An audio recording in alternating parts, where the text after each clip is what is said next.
Bismillahirrahmanirrahim. Kembali lagi dengan saya Salsabila Rezaki, NIM 19002084. Baiklah, di sini saya akan membahas tentang aktivitas atau tugas praktisi PR. Jadi sebelumnya itu kita membahas tentang internal public relation dan external public relation, dan sekarang kita akan membahas tentang aktivitas atau tugas para praktisi PR. Jadi di sini saya akan mereview atau menganalisis video dari dosen saya, yaitu Bapak Hanif Al-Qadri. Baiklah, praktik dan tugas PR di lembaga 3 diantaranya, yaitu siaran pers yang pertama, lanjut kedua jumpa pers, dan berikutnya itu presentasi. Antara siaran pers dengan jumpa pers itu berbeda, di mana siaran pers adalah informasi atau pesan atau sebuah berita yang ditulis, sedangkan jumpa pers merupakan kegiatan berjumpa dengan keseluruhan media yang ada di satu wilayah yang diundang untuk bertemu menyampaikan sebuah informasi terkait sebuah perusahaan atau lembaga. Jadi dapat kita lihat bahwa ketiga hal di atas terkait kemampuan komunikasi yang sangat tinggi dari praktisi public relation lembaga. Mari kita lihat yang pertama, yaitu siaran pers. Jadi siaran pers merupakan berita, pesan atau sebuah informasi yang disusun dan disahkan oleh lembaga melalui tangan praktisi public relation yang menggambarkan keseluruhan kegiatan termasuk produk maupun jasa yang dihasilkan lembaga tersebut. Jadi di sini menurut Warren, penulis buku tentang kehumasan internasional, mengatakan bahwa siaran pers tersebut merupakan sebuah berita yang disusun oleh organisasi dalam rangka menggambarkan sebuah perusahaan, tidak hanya sekedar proses atau kegiatan, tetapi lebih kepada informasi apapun, bahkan terkait dengan produk sesuatu yang ingin lembaga publis, dan itu harus didesain sedemikian rupa melalui sebuah komunikasi tertulis sehingga dapat dimanfaatkan. Kemudian menurut Frank Jeffkins, siaran berita merupakan sebuah pesan atau sebuah informasi dari lembaga yang ditulis oleh praktisi public relation, baik dalam bentuk sebuah berita, foto, artikel media cetak, artikel maupun video yang kemudian dipubliskan melalui berita, baik media cetak ataupun media elektronik. Tinggal memilih sesuai target yang dituju.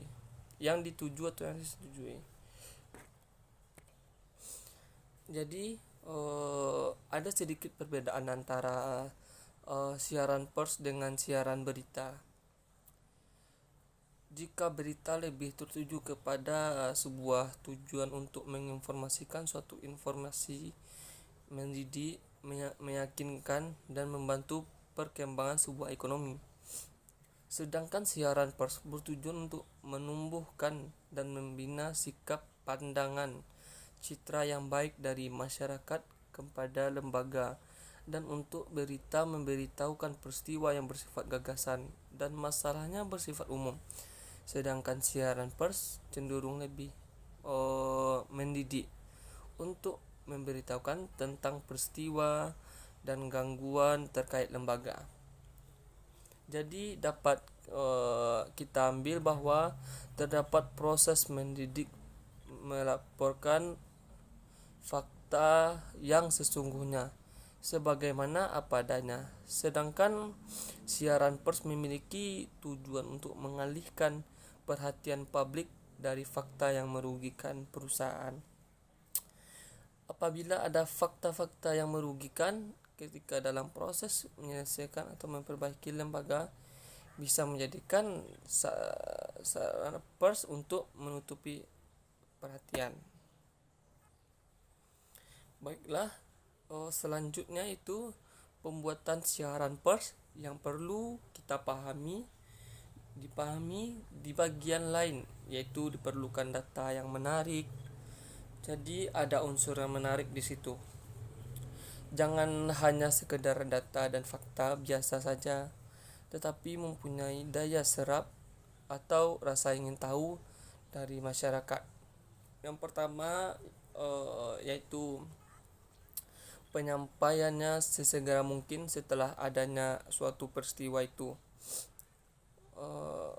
Artinya penyampaiannya jangan diundur-undur atau ditunda-tunda, karena nilai menjadi habis setelah berita itu lewat. Yang berikutnya yaitu langsung ke media redaksi, sehingga beritanya tidak tertunda. Jadi ada yang jelas hubungannya dengan kerjasama yang hebat antara media dengan sebuah lembaga. Berikutnya itu memberikan kebebasan sesuai dengan kebijakan media. Yang selanjutnya yaitu menyampaikan isu-isu untuk memperoleh reaksi-reaksi masyarakat.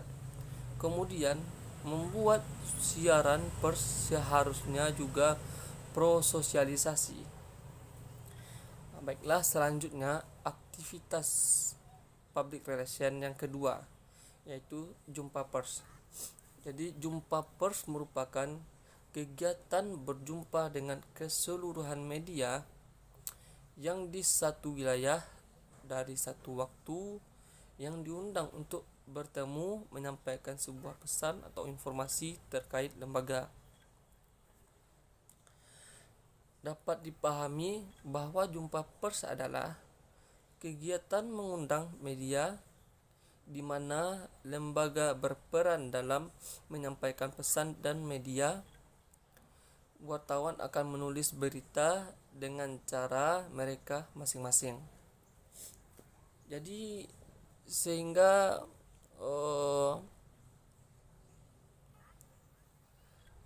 berita yang akan naik menjadi beragam, tapi dalam konteks yang sama. Berikutnya tujuan dari jumpa pers. Yang pertama itu menyebarkan informasi yang positif. Yang kedua yaitu menafsir atau membantah berita-berita yang tidak benar. Selanjutnya itu meningkatkan citra. Dan yang terakhir yaitu membina hubungan dengan pers. Jadi selanjutnya yaitu hal-hal yang dilakukan dalam jumpa pers. Yang pertama yaitu kita harus mengirimkan undangan. Artinya sebelumnya. Yang pertama itu mengirimkan undangan. Artinya mengirimkan undangan kepada redaksi minimal 3 hari sebelum dilaksanakannya jumpa pers. Yang berikutnya itu lembaga pers mengecek kembali apakah undangan telah diterima. Jadi jangan dikirim kemudian selesai, karena bisa saja jadi noise di perjalanan. Jadi praktisi PR perlu mengecek kembali apakah undangan telah diterima oleh redaksi, dan tanyakan juga kesediaan jurnalis atau wartawan yang akan hadir. Yang berikutnya itu menyiapkan press release yang akan disampaikan pada jumpa pers. Jadi press release kemudian akan dibaca dan dipahami oleh orang yang dipilih. Lembaga praktisi PR maupun orang yang berkompeten terkait dengan persoalan itu. Selanjutnya itu lembaga dan praktisi public relation, menunjuk juru bicara. Juru bicara bisa pimpinan, praktisi PR maupun yang berkompeten atau paling memahami isi sebuah materi. Yang berikutnya itu menyiapkan tempat untuk wartawan. Selanjutnya itu mempersiapkan alat bantu seperti mikrofon, speaker, dan lain-lain. Dan yang terakhir yaitu siaran berita yang isinya berupa peristiwa, pidato, ceramah seseorang dan biasanya pimpinan atau tokoh dalam seminar informasi yang seserah sehingga untuk bagi perusahaan. Baiklah, jadi selanjutnya itu hal yang perlu dipertimbangkan dalam menulis siaran pers. Yang pertama yaitu siapa yang tertarik atau siapa lembaga leader, lembaga kerja. Yang berikutnya itu apakah akan memberikan siapa yang lembaga kejar. Yang berikutnya itu apakah akan mempengaruhi kehidupan sebanyak-banyaknya orang atau masyarakat. Dan yang terakhir, media apa yang akan mencapai orang yang akan tertarik terhadap peristiwa itu. Jadi siaran pers perlu diberikan tanda untuk diterbitkan segera.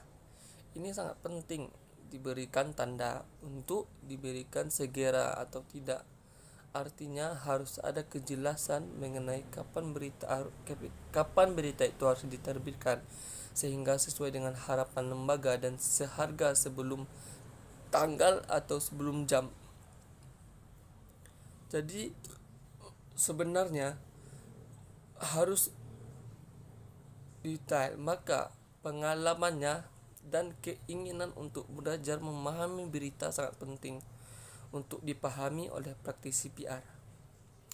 Lalu kemudian ada beberapa hal yang penting untuk dipahami oleh praktisi PR. Ada beberapa hal penting dalam penulisan siaran pers yang antara lain yang pertama yaitu penggunaan subjek.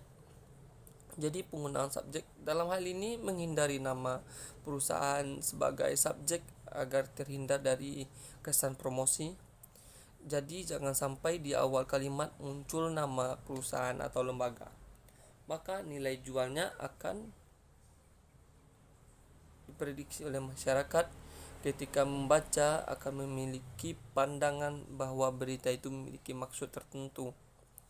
Tetapi ketika perusahaan sedang disorot oleh masyarakat melalui media, maka perusahaan dijadikan subjek dan ini sangat penting untuk dilakukan.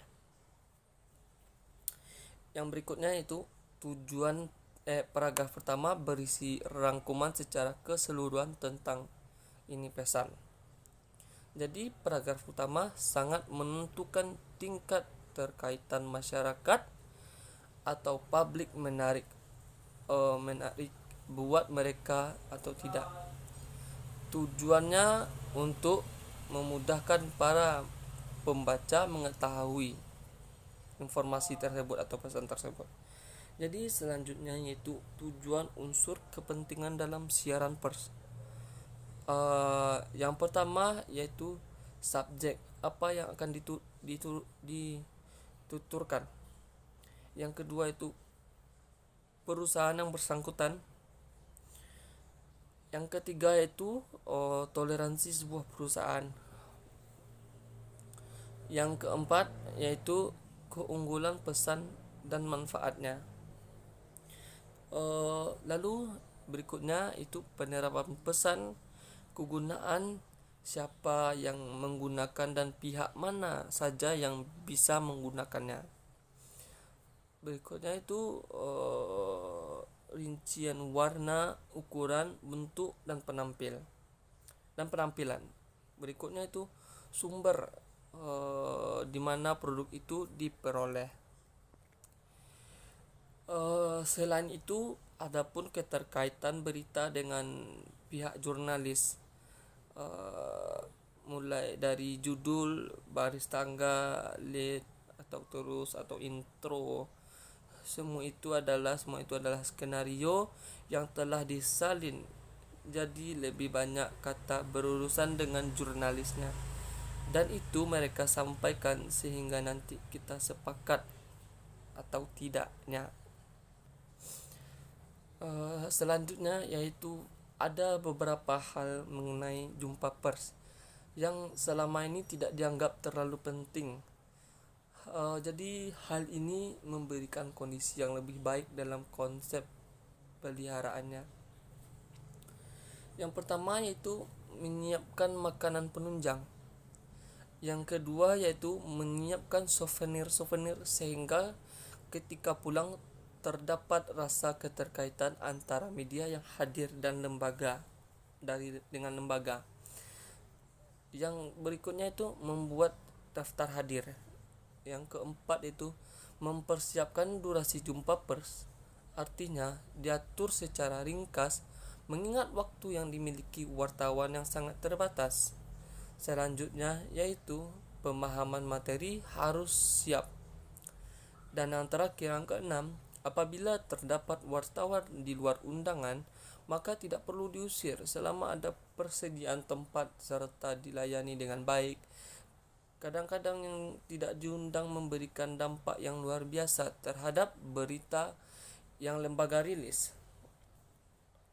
Hal itu berupa bentuk keyakinan lembaga kepada media, karena media butuh sebuah informasi. Selanjutnya yang terakhir itu aktivitas yang terakhir yaitu berkaitan dengan presentasi. Presentasi itu sangat penting, di mana pada saat jumpa pers membutuhkan komunikasi yang sangat baik. Ketika kita bicara di depan publik, maka itu sama halnya kita menyampaikan presentasi di depan khalayak, dan khalayaknya ini sebenarnya orang-orang yang tidak bisa diam akan mengulik atau mengolah berita itu. Apabila presentasi kita tidak mempengaruhi, ini akan menjadi persoalan yang sangat besar. Apalagi setelah adanya tanggung jawab setelah presentasi selesai. Itu alasan lebih mengerikan ketika proses tanggung jawab setelah jumpa pers yang menjadi audiensi adalah wartawan. Dan mereka butuh treatment sendiri. Seperti yang kita ketahui, para wartawan adalah orang yang kritis. Karena media emang dituntut untuk rajin bertanya, makanya jumpa pers tidak akan luput dari kegiatan tanya jawab dengan para jurnalis dan mendapatkan kejadian atau mendapatkan berita yang baik. Kadang-kadang apa yang disimpulkan wartawan akan kerja yang impus atau di luar dugaan. Jadi kemanapun kita harus bagaimanapun kita harus mentreatment para wartawan dengan tingkat keinginan yang tinggi. Ini menjadi pesan yang luar biasa. Jadi kita yang akan create mereka, bukan mereka yang create kita, sehingga berita yang dibuat itu benar-benar terkait dengan